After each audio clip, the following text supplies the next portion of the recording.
Kejuaraan Jet Ski Wali Kota Cup 2019 kali ini digelar di Pantai Pasir Putih Center Point of Indonesia dan diikuti sebanyak 25 atlet jet ski.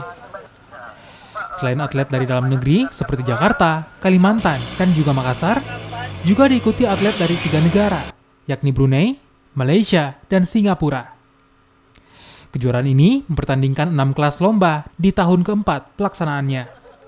Gubernur Sulawesi Selatan Nurdin Abdullah yang hadir dalam kejuaraan Jet Ski Wali Kota Cup 2019 memberikan apresiasi dan diharapkan dapat membangkitkan semangat atlet untuk mengembangkan bakat dan kemampuannya. Ya, olahraga bahar ini kita giatkan dan memang akhir-akhir ini menjadi sepi ya orang per orang. Nah, kita berharap event ini membangkitkan semangat kembali masyarakat Makassar untuk mengembalikan jet ski lagi, karena ini olahraga yang risikonya rendah sekali. Kegiatan waterfront sport festival ini kita melibatkan ada 25 riders jet ski dari berbagai daerah dan negara.